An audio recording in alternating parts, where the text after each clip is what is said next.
What I want to talk about is the process of going from short films to long films. And it's very interesting because there's actually some really interesting ideas behind why people who are good at short films can't make the jump to long or find it difficult. And yet the short films are good. They're instinctive, that they're pieces of work that have everything that a larger film would have. But there's something that goes wrong in terms of the understanding of the process. And as I say, I came across some really interesting ideas recently. So I've just put together a tiny deck that I'm just going to talk you through that I think I'm interested in why things work and why things don't work. I like understanding the process. And a short film and a long film, we will talk about that. That's what the whole thing is. But I'd say a short film is something you can create intuitively. It's 5 minutes, 4 minutes, maybe up to 10. The experience works for you as a member of the audience. You don't have expectations that it's hugely meaningful, but the experience is enjoyable. A longer film can be 20 minutes, 30 minutes, 50 minutes, 90 minutes, and builds into whole series arcs. Those have to be meaningful. They have to be saying something. And that craft of making your film say something is the whole point of longer storytelling. It's what a long form, not what an audience expects from a longer narrative to be meaningful. Okay, let me go into this explanation. We can talk about it later, but I want to see if it resonates for you. Okay. Now, Daniel Kahneman was a Nobel Prize winning psychologist who had some really clever ideas, clever enough to win him the Nobel Prize. One of the most interesting ones is the idea of how memory works and experience work together. And that absolutely, I think, applies to how you construct a narrative so it's meaningful, which, as I say, is the point. When I work with people, it's about we explore the meaning of the film. The purpose of a film is to say something meaningful about the world. The purpose of a film is to say, this is life as I see it. This is a section of life that I see it, a part of life that I'm excited about, and it means something to me. Now, that meaning to you can be a vague thing at the beginning. I'm not sure why, but I love it. It could be the people, the characters, the emotion, the subject matter, all those things. How you assemble that as a long story requires a bit of reflection, which is what I take people through.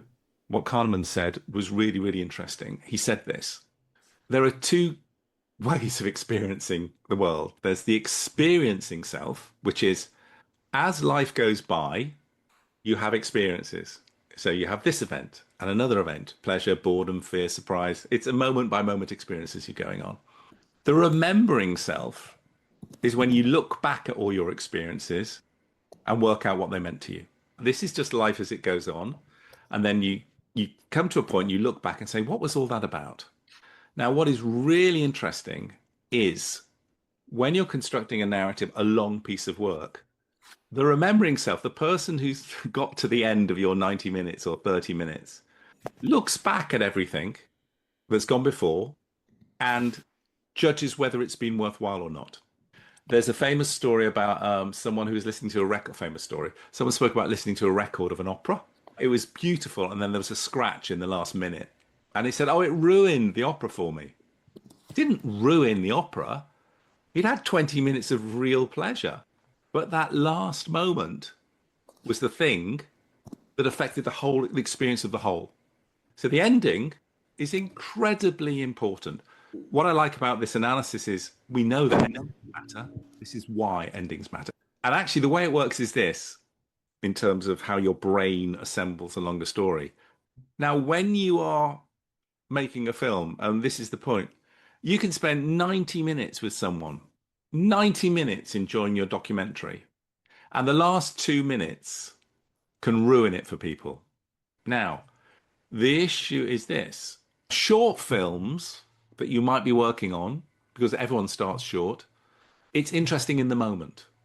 You can have a great character, access, observe something beautiful, have some comedy. It can be gorgeous. It can be exciting. You get to the end of your 5 minutes, it's also present in that 5 minutes that you think that was great fun. It doesn't have to be meaningful because you can still hold most of what you've seen in your head. The audience can. But for a longer film, that just doesn't work like that. those experiences have to be made meaningful at the end. The climax matters so much. So I'm going to talk about how you set these longer stories up, how you create a meaningful ending, and how you do that in the context of real life that doesn't actually, it's happening in front of you. It doesn't follow a predictable path. What that requires is a real understanding of storytelling, and I'll explain how that works, so that you have the tools to be able to take reality as it presents itself, constantly and just adjust the narrative so you're creating a great story. So shorts work because it's interesting now. You could be brilliant at that. You could truly be excellent.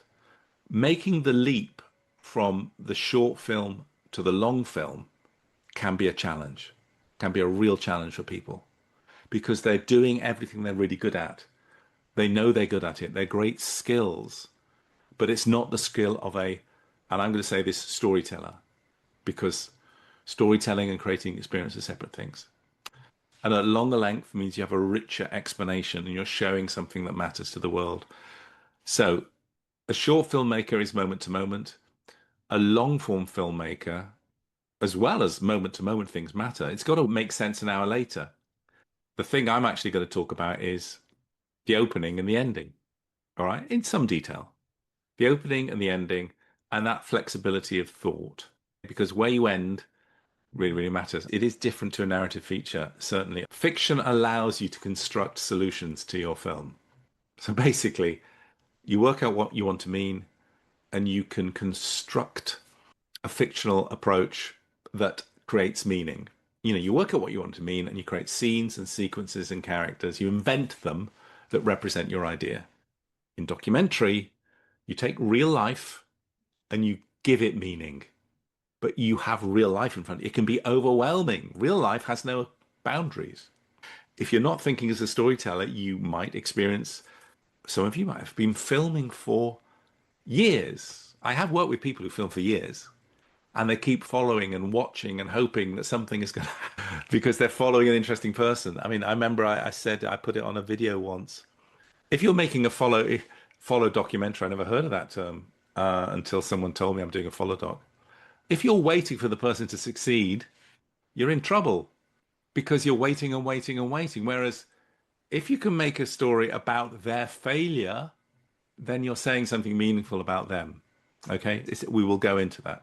But that's part of what storytelling is about. So we're going to talk about the dramatic question that's very important, the climax and how that comes to be, and just some of the approaches that Rajon and I talked about, okay, in terms of how we worked with him on this film. So, Rajon, hi, good to have you here. Tell us something about yourself.